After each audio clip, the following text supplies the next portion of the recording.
Hi, welcome back to Cooking with Chef Jeff. Today we're going to make cheesy mashed potatoes.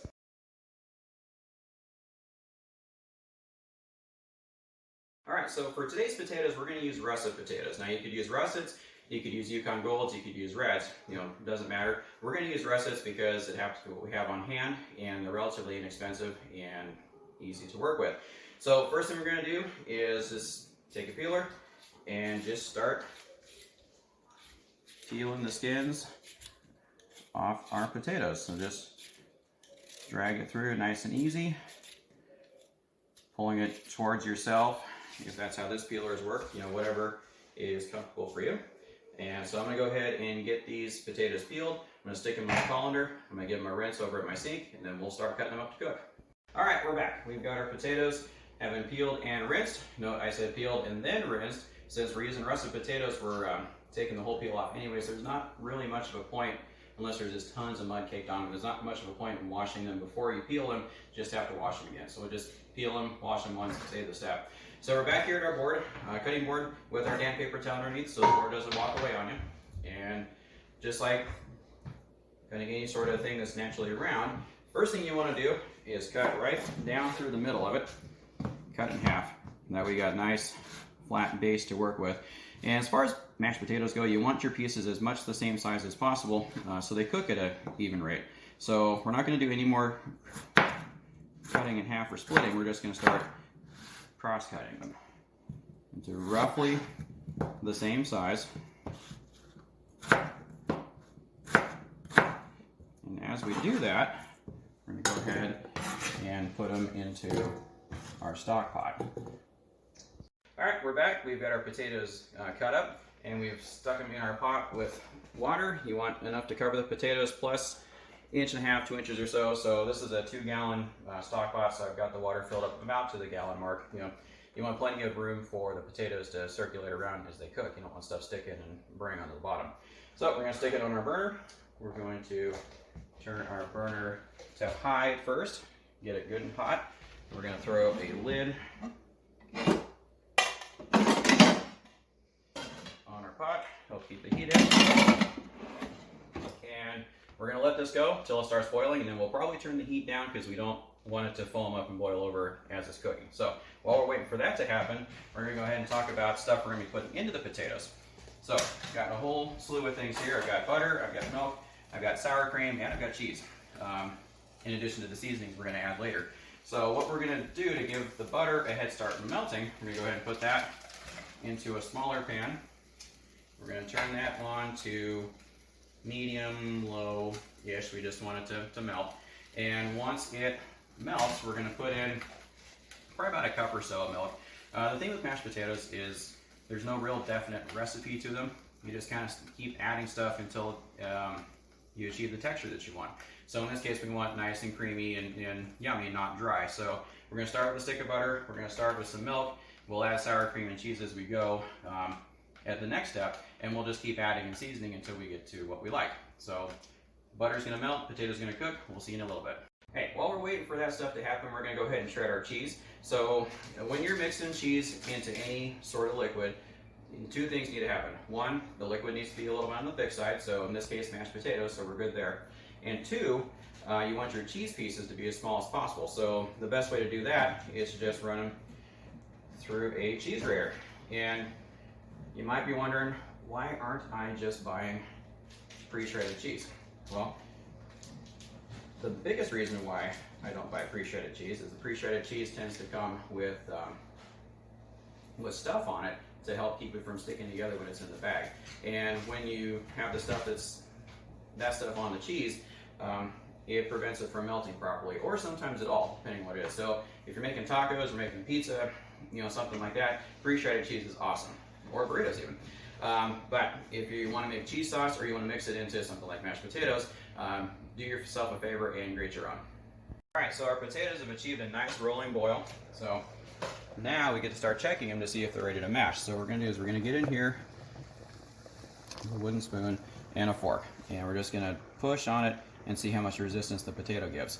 And at this point, it's giving me a little more resistance than I want, so I'm going to go ahead and put it back in. We're going to check back in about 5 minutes and we'll see if they're any softer.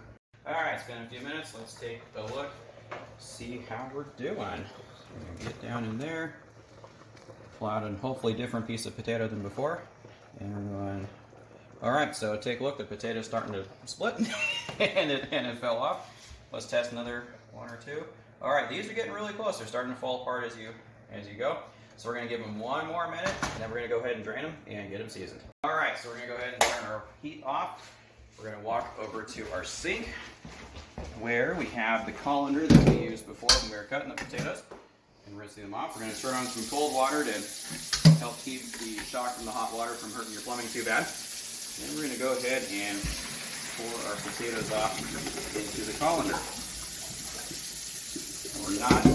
We're not going to rinse the potatoes, not going to rinse off that yummy starch, because that's what we want. So let everything drain off. Pour your potatoes back into your pot, turn the water off, and there we go. And we're going to go back to the table and start adding stuff to it. All right, we're back with all of our stuff. So we've got our potatoes, and first thing we're going to do is start breaking them up. So you can use your spoon, or you can use this potato masher, and it's going to get in there and just evenly start pushing down on the potatoes. Get all the pieces broken up. That way when you start to add stuff to it, it incorporates a lot better. So there we go.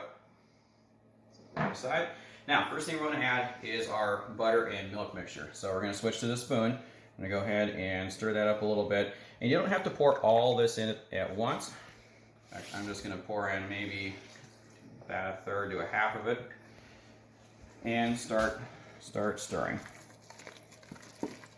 One thing about mashed potatoes, there's no hard and set recipe to these. You just kind of give stuff until it doesn't want to take it anymore. So add a little more, keep stirring. If you think you've added enough, then step away from it for a little bit and let the potatoes absorb the stuff. Especially if you're using like red potatoes. When I first started working in the industry, I was working in a grocery store called Market of Choice. And one of my jobs was to make mashed potatoes for our deli case, and we used red potatoes. And red potatoes just absorb just tons and tons of liquid, maybe 2 to 3 times the amount of liquid that Russets would absorb. And it's just incredible how much stuff you had to put in there. So let the potatoes tell you when it's enough, and if you think it's enough, walk away for a couple minutes, let it sit and do its thing, and check back. So we're going to do that, and we'll see you in a minute. All right, a few minutes have passed, and our milk and butter mix has absorbed into the potatoes. They've tightened up quite a bit, so cool. Next thing we're going to add is a little bit of sour cream. So this adds a nice touch of creaminess to the potatoes. It gives a little tartness to the potatoes, which we happen to like here. And it adds a lot of flavor without adding a lot of fat to the mashed potatoes. We're going to go ahead and mix that in. Just fold her in. Then we're going to start adding cheese. So we have our shredded cheese, shredded cheddar cheese in this case. We're going to put in, sprinkle around a little bit, and stir it around until it starts melting and becoming one with the potatoes. So one thing you don't want to do is slam all of it in just at once, because what's going to happen is as you're stirring it, there's no room for the cheese to dissipate and do its thing, so you're going to end up with a big brick of cheese in your potatoes, which you don't want. So I'm going to add a little more here. And this is totally personal preference. If you want really cheesy potatoes, then throw in as much as you want. We're just after it having enough cheese in there that we're able to taste it, and that it's just going to make the mashed potatoes a little on the yellow side, which is okay. All right, and that does it for our cheesy mashed potatoes. We have her up here in a bowl. A little bit of our extra cheese as a garnish and a pat of butter. You can also add more sour cream if you want, or bacon bits, green onions, make a fully loaded mashed baked potato kind of thing. Would be really awesome. But thank you so much for watching. Be sure to check out the other videos on my channel. Please like this, leave a comment if you'd like. Try the recipe at home yourself. If you do, let me know. Let me know how it works. And if you subscribe, click the little bell next to the subscription information on my page. That way you get notified every time I post a new video. Thank you so much for watching. We'll see you next time.